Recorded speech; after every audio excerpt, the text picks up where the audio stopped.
Mayang gabi kanatong tanan o sa ato mga pinalanggang televiewers.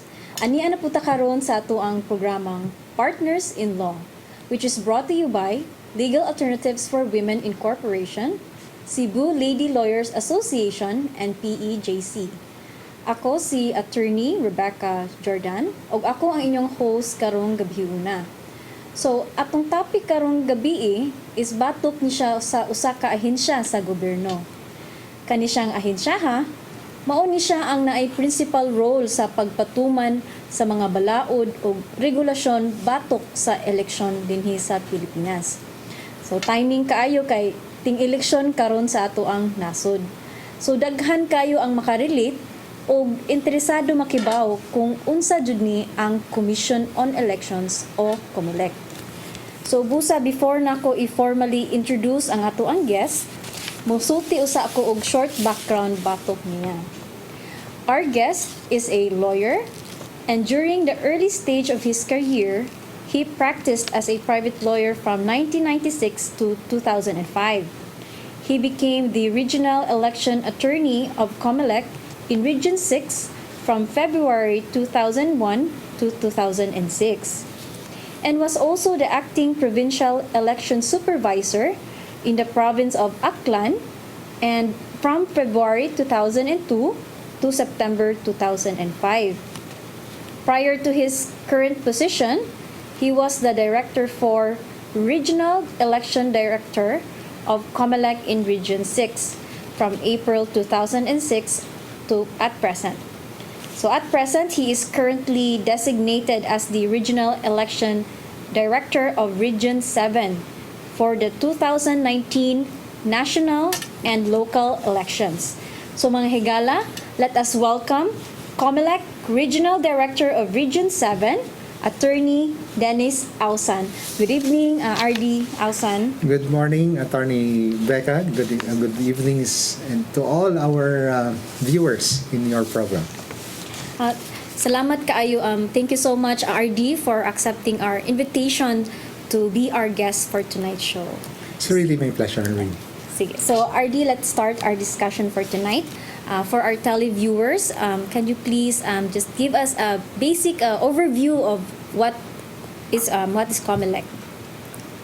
Well, Comelec now is a constitutional commission. Now, it's really a body now constitutionally created and at the same time statutorily created. Now, there are two. It was created by law, and it is also a creation of the Constitution. So actually, on August 22, 1940, Comelec was created by statute, and on December 2 of the same year, 1940, the Constitution was amended, the 1935 Constitution, to create this commission. So actually, there are two. This is the only government agency really that has two anniversaries. Oh. Except that we only received one anniversary bonus. Oh. And this, of course, primarily the body entrusted by the Constitution and, of course, by the law to enforce and administer all election or electoral process for that matter. So, what is the main function of Comelec, RD? Well, now, as I said, it's really tasked to enforce and administer all electoral exercises we conduct in the country, and of course decide cases brought before it, either through original jurisdiction or through its appellate jurisdiction. And of course, all other it also tasked to function.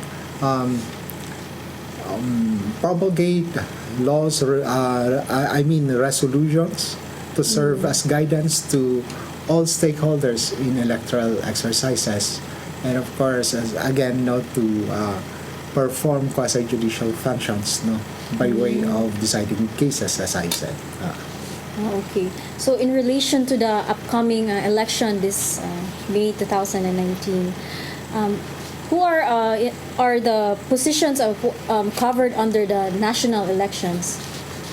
This coming May 13, 2019 elections is what we call the midterm elections. Yeah, Now, when we say midterm, it's not the presidential elections because presidential elections will be 3 years away, 2022. And what we're going to elect now in this coming elections would be national and local elections, but limited only to senators and party list representatives. And of course, the local, we have the members of the House of Representatives, the governor, vice governor, all members of the Sangguniang Panlalawigan, as well as the city and municipal officers, mayors, vice mayors, and members of the respective Sangguniang. I see. So, of course, we all know that before a candidate could run a public office, they will have to submit their certificate of candidacy. What are the possible grounds for denying a certificate of candidacy of the candidate? Well, RD? I would say that first of all,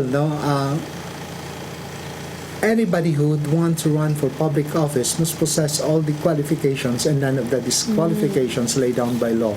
So, if you have all the qualifications and none of the disqualifications, then there's no reason for you to be denied your exercise of right of suffrage by submitting yourself to the decision of the electorate. But if you possess any one of this disqualification, a case for disqualification or a petition for disqualification can be filed against you by any interested citizen of the country. So anyone could really question the COC? Yes. RD. Yes. Oh, okay. And if someone would question the COC of the candidate, what particular office would they submit their protest or complaint? Well, it really depends now on the position being challenged. Now, if the candidate for local positions are being challenged now, let's say mayor, vice mayor, then petitions for their disqualification can be filed now before the Commission on Elections. Yes. Okay. So, with regard to the candidate whose certificate of candidacy who has been denied or being disqualified, what are the available remedies to these candidates? Well, just like any other cases, you can always file a motion for reconsideration and, of course, challenge the legitimacy of the decision handed down against him. Okay.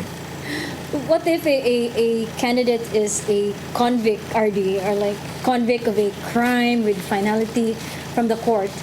Is he still allowed to run for public office? Well, the law tells us that if one has been convicted by final judgment and that carries with it an imprisonment of not less than 1 year, then that's one of the disqualifications. Okay. One of the disqualifications. So that candidate may be barred from running for whatever position you would want to aspire for, except after 5 years, 5 years from service of the sentence imposed against him. Okay. How about those candidates who are dual citizens? Can they still run for public office, RD? Well, for those friends of ours who would want to run for any public office and have foreign citizenship with them, they need to really renounce that foreign citizenship before they can legally or lawfully file their certificate of candidacy.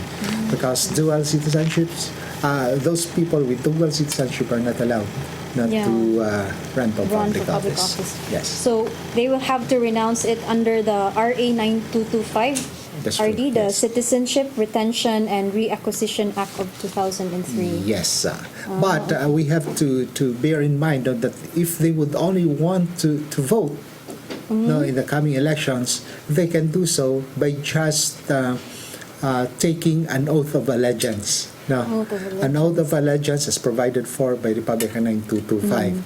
However, it would be different. It would be running for public office. Okay. Aside from taking their oath of allegiance, they need also to renounce the foreign citizenship. I see. Yes. So, dual citizen can vote without relinquishing their foreign citizenship. Yes, they can. Okay. How about religious denomination or organization? can they run for public office? Maybe like as a party list, or or Well- maybe their head of their religious organization run for senator? Well, members of, or shall we say, anybody with all the required qualifications to run for public office can run. Oh. So basically, citizenship, they must be Filipino citizen. Oh, yes. They must be a resident of the place where they intend to run. They have the needed, they are within the age requirement for the position they're aspiring for, must be a registered voter, and must be able to read and write. So those are only That's the the basic basic. qualifications now of running for public office. So membership to any religious organization, whatever that religious organization is not any of the qualifications. So long as you have all those 5 qualifications Basic. and none of the disqualification, you can run. So being a member of any religious denomination would not bar you from running. It would be another story how this denomination would treat their members if they run for public office. Oh, okay. So during election day, usually we hear stories that there are vote buying. What are the penalties that are being imposed to the candidate or to the voter himself if they are being caught doing this type of election offense, RD? Well, actually, all our election laws, omnibus election code for that matter, and all other special election laws provide only uniform penalties for all election offenses. So, except what's this? Dagdag bawas. Okay. Dagdag bias. All election offenses have the same penalties. Imprisonment of not less than 1 year, but not more than 6 years. Oh, so there's really Coupled an with imprisonment. an ancillary penalty of disqualification to hold public office. Oh, wow. The same. So are they also required to pay a fine, RD? Well, there's no fine penalty for that. It's really imprisonment. Yes.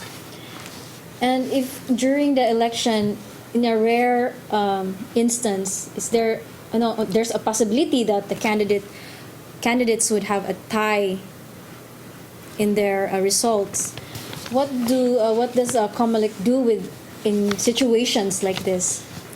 Well, actually, no, the Omnibus Election Code has already provided for the procedure to follow in cases where when there will be a tie, in our elections. No, it could be a tie for one position or in multiple positions. No, multiple slots for one position. There will be ties for one or for the last slot. Then the Omnibus Election Code already provided for the procedures. So it's just a matter of if identifying which position. If it is for local positions, then the Omnibus Election Code would apply such that the Board of Canvassers, or in whatever place, it could be in a barangay elections, barangay Board of Canvassers, Municipal Board of Canvassers, City, Provincial Board of Canvassers, they can always break the tie by drawing of lots. Drawing of lots of the parties involved and our candidates involved. And then for positions, president and vice president, it's another different procedure because this time it will be Congress. Oh, for president. Congress voting separately to vote who will be they will be the ones to break the tie. So president and the local candidates, they have different procedures Yes. with regard to breaking the tie. But also regard to nuisance candidate, RD, I know a lot of strategies have been used by our candidates. Some would include or join someone who just has the same name with their opposing candidates. Who is considered a nuisance candidate? Well, anyone who has filed a certificate of candidacy who apparently did it just to make a mockery of our electoral process, or has filed a candidacy with similar names with other candidates in only in order to sow confusion among the voters. And of course, for those candidates who apparently have no means to campaign or has no bona fide intention Yeah. to run for public office, might be considered or declared nuisance candidates. So if if a certain candidate is considered a nuisance, he would be automatically removed from the list, or what is the process in the Not really, removal? In so far as national candidates are concerned, senators, vice president or presidents, presidential candidates, the Commission on Elections on its own, motu proprio, can declare candidates as nuisance candidates. Okay, Wow. but in the local positions, no, we cannot do that. Somebody has to file a petition to declare a certain candidates as a nuisance candidate. So It if is- no one would file any petition, then he they could remain run. in the certified list of candidates and they can run and they can be voted for. Okay. So RD, before we continue, let us take a short break, and Partners in Law will be right back.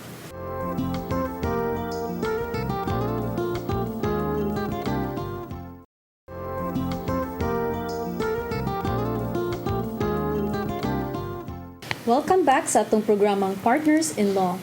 Before a short break, naghisgot si RD regarding anang unsa na ang considered na nuisance candidate.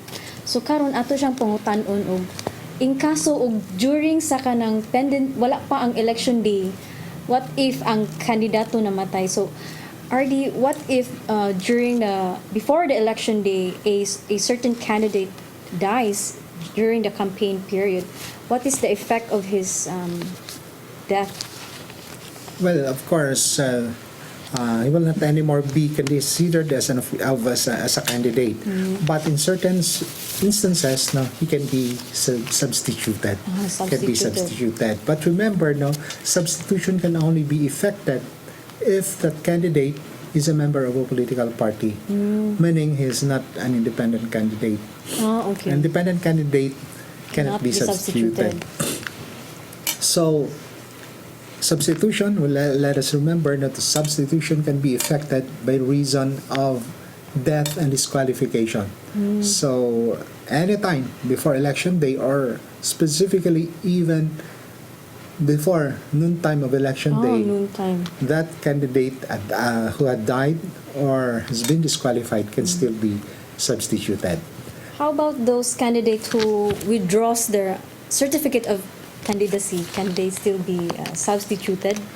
Well, now they cannot anymore be at this point in time. They cannot be substituted because they were allowed only to be substituted within the period provided by the Commission on Elections. In our case, insofar as the May 13, 2019 elections, we have already set the last day for substitution by reason of withdrawal.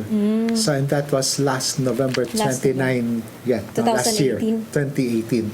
So, any candidate can withdraw really. Now, no problem, but they just cannot be substituted anymore. even if they belong to a political party. So that's the difference between death, disqualification, and the withdrawal of the COC of the candidate. And aside from that, while they can be substituted by reason of death and disqualification, we also have to bear in mind that this is an automated elections. Aside from the fact that the substitute must also come from the same political party as that of the substituted candidate, that substitute must also have the same family name as the substituted candidate because this is automation, and the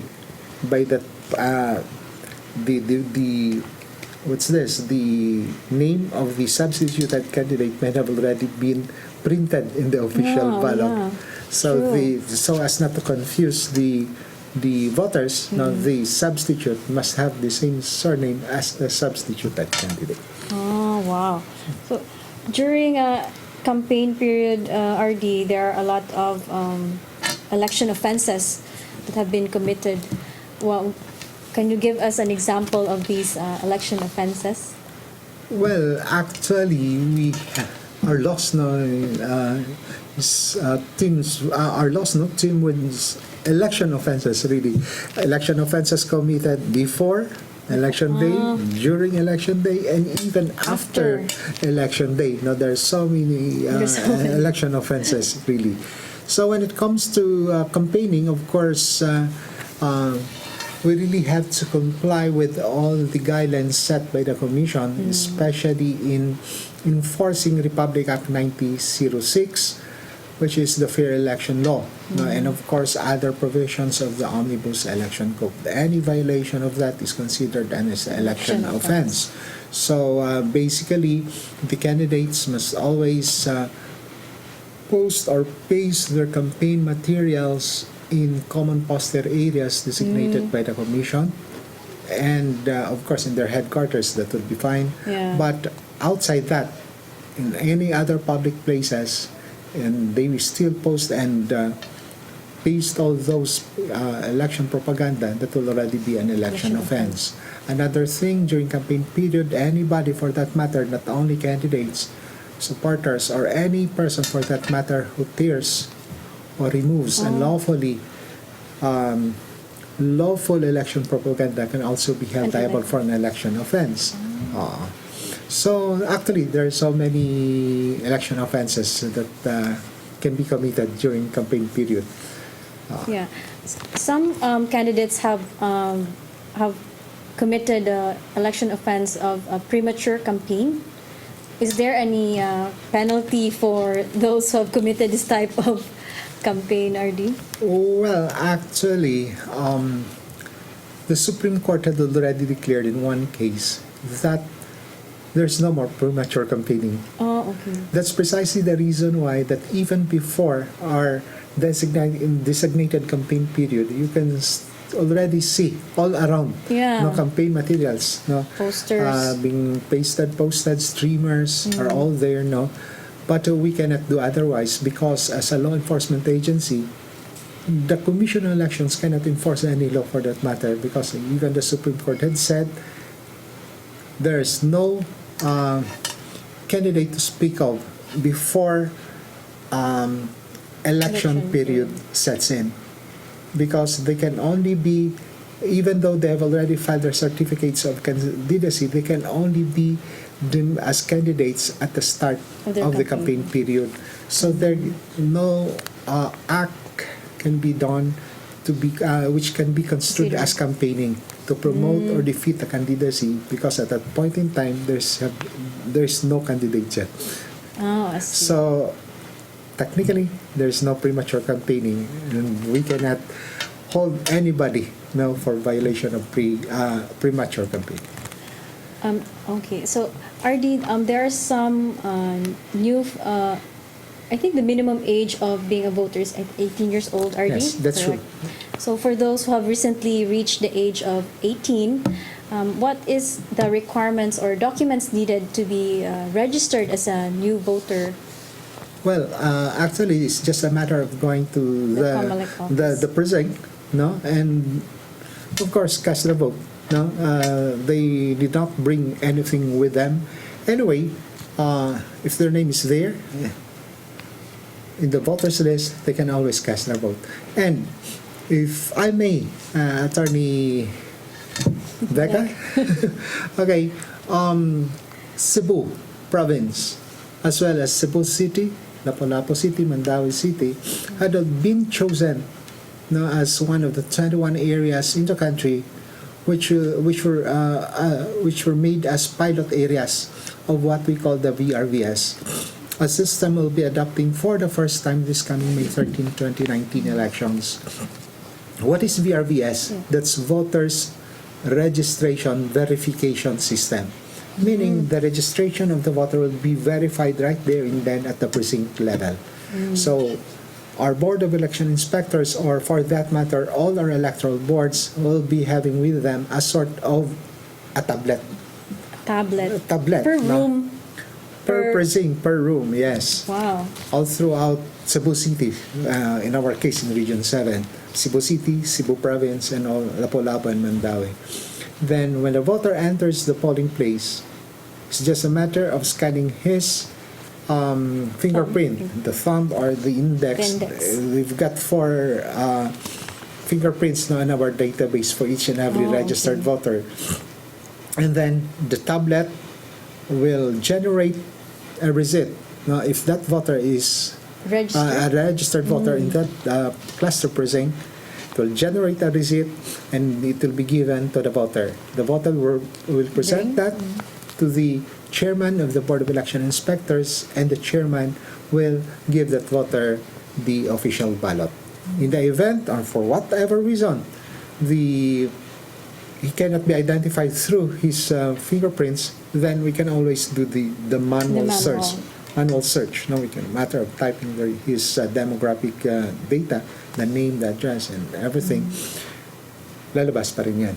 So, still, and with that, receipt can again be generated. Kung wala, then we can go to the election day, computerized voters list, and then pag nandyan, well and good, he can still cast his vote. But this technology really would preclude us from allowing impostors and flying voters from voting. So with that adoption of technology, there's no need for the voter to bring anything with him. It's just a matter of bringing with him his fingerprints. Just their physical presence. Yes. I see. And because I've heard complaints, I don't know if it's true, but I just heard from them that people who have been deceased long time ago are there in the list, but I haven't really seen it, but I've heard some Well, actually, we are really trying our best. I mean, insofar as the Commission is concerned, trying our best to really cleanse our voters list. We really would want to have a perfectly clean voters list. And, well, I can stand by the integrity of our voters list. Before really, it happens, because we end up a registration long before election day. And let's say, for example, for purposes of the May 13, 2019 elections, we ended up a registration period last September 29, 2018. 2018. Okay. So that's the last day for registration, and we have under 8189, Republic Act 8189, the Election Registration Board had already convened and had already approved all those applications for registration up to that point in time. Then, for those who have died after September 29, so before we had our protocols that we are now adopting, those deceased persons were not duly reported to us, their names can still be found in the voters list, because there's no more registration period, no more election registration board to make the necessary modification of the list. But this time, we require the local civil registrar to still provide us with the certified list of deceased persons, so that our election officers assigned in municipalities and cities can manually cross out from the certified voters list the names of the deceased persons who died after the period for registration. I see. How about the flying voters, RD? Is it really a huge problem to Comelec? Well, I don't think so. No, for the past elections now, we have already come out with our system and a very clean voters list, and I don't think there were still flying voters who have cast their votes. Now, with all the what's this? Shall we say security features we have adopted? I mean, the indelible ink and everything. There were really, shall we say, instances of those who voted, but in good faith, nagkamali si teacher, especially yung sa mga cases ni junior at saka senior. No. Kung minsan nagkamali, hindi nalagyan ng junior or senior, in-allowed to vote si junior sa pangalan ni senior, mga ganon ba. So nagtaka yung ibang tao, ba't nakaboto si senior, nawala na, napatay na yon or nasa Saudi, pero may perma yung pangalan dyan. Yung Si mga junior ganon ba, pala mga yun. instances for not strictly cases of flying voters or imposters, yung mga good faith lang. Pero I don't think na nga may mga flying voters pa tayo as we understand it to be, no, unlike in the manual elections before, na hindi pa tayo automated, at saka we are not that wala pa yung 81, 89 no, Republic. So as of 2019 RD, what is the estimate of the registered voters here in our entire country? Well, no, I really don't have the exact figures, Yeah. but more or less it's 64 million, Wow. including overseas voters. Okay, but for our own purposes, now here in Region 7, we have 4,900,000 voters You know, plus Wow. in Region 7. Okay. So before we'll continue, Partners-in-Law will be right back.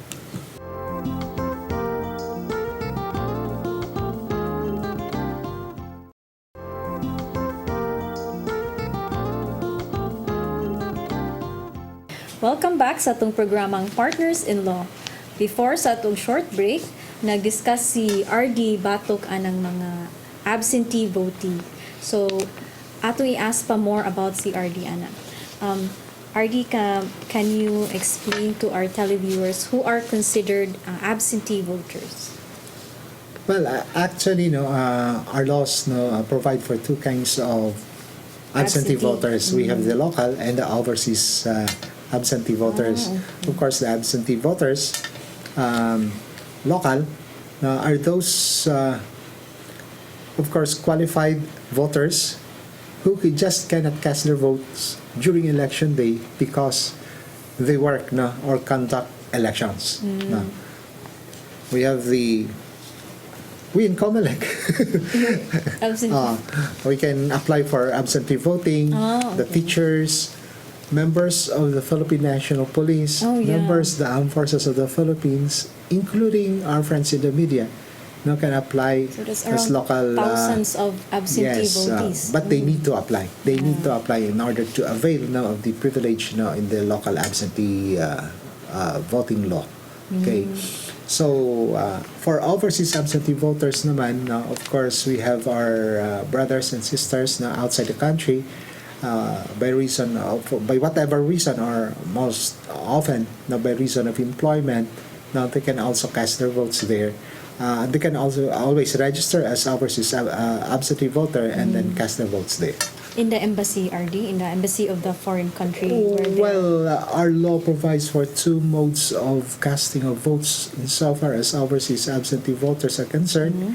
We have through personal voting in their post. No, it could be in the embassy, it could be in a consulate, or in any other places designated by our embassies in that place. They can do that personally. And the second mode is through postal voting, through mail. They can do that. through mail? Yes, there are countries Allows. that allows postal voting. Wow, this is my first time to hear of postal voting. Yes, there is, That's still- but this is just a selected Selected number of countries. Yes. Oh, okay. So, with regard to the voters ID, RD, is it still will the national ID replace the voters ID, or Well, actually now, for a few years already, the Commission had already desist from printing the voters ID, yeah.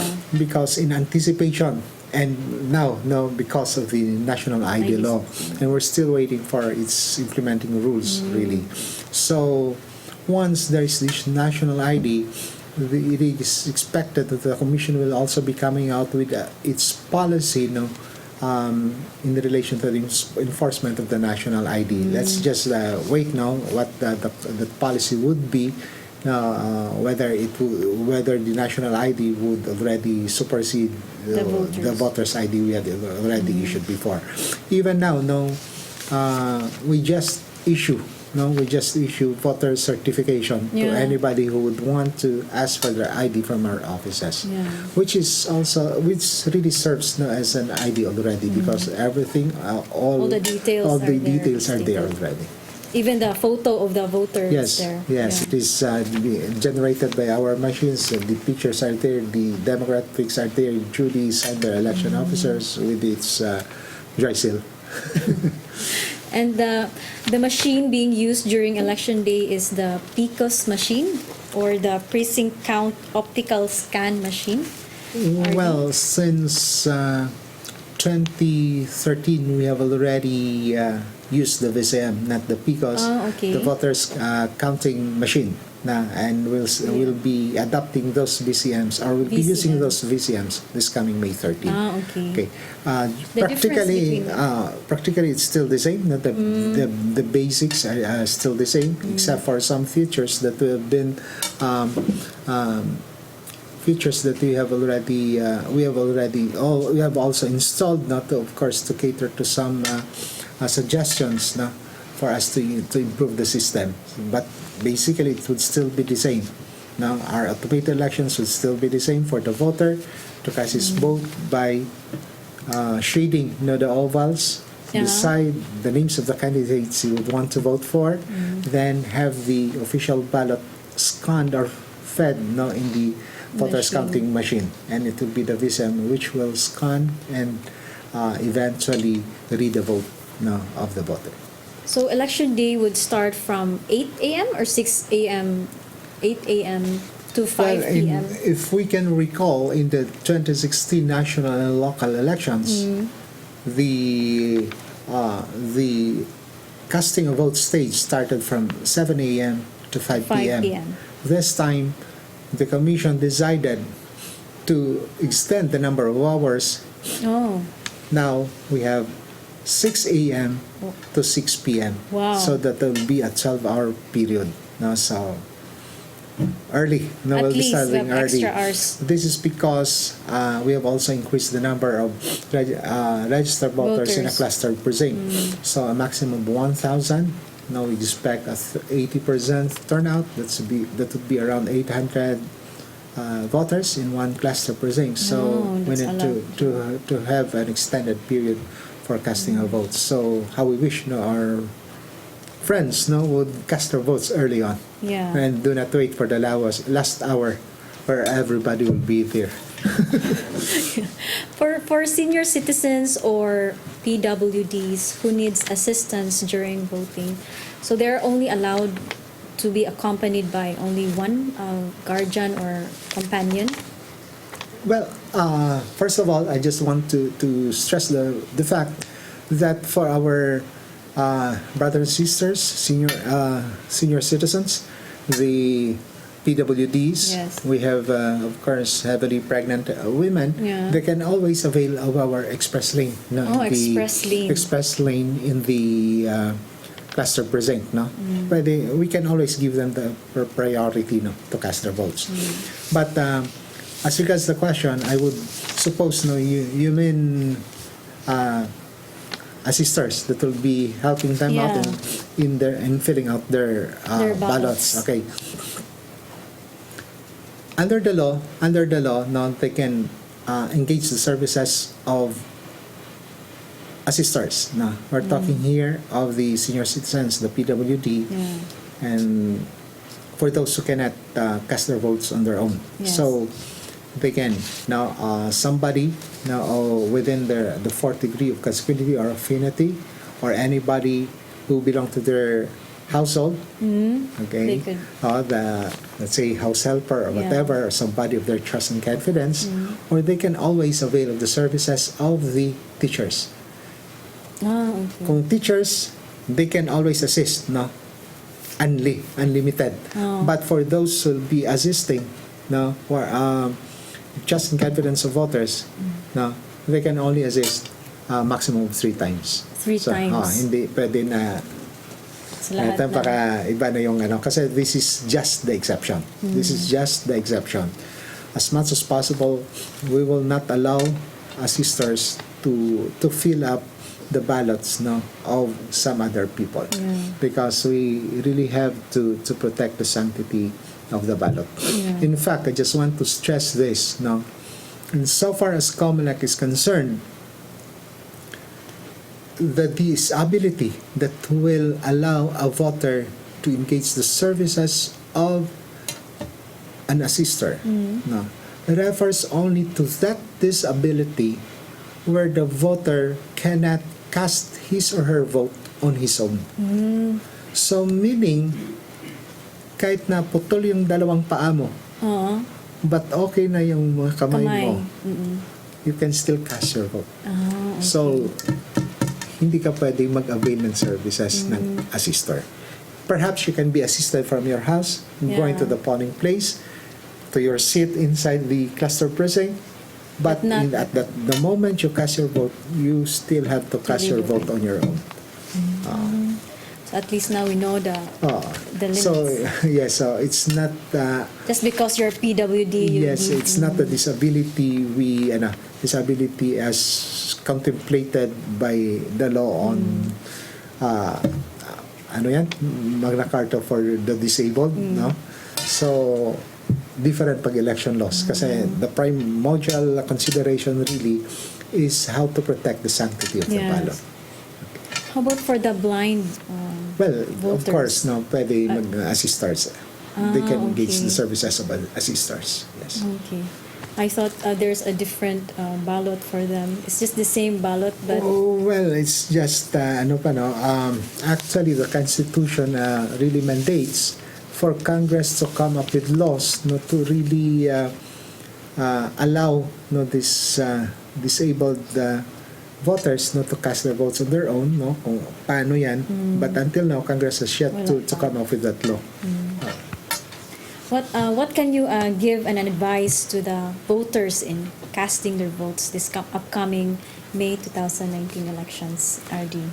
Well, siguro, no, I can only say that for our voters, no, to really consider the vote as sacred.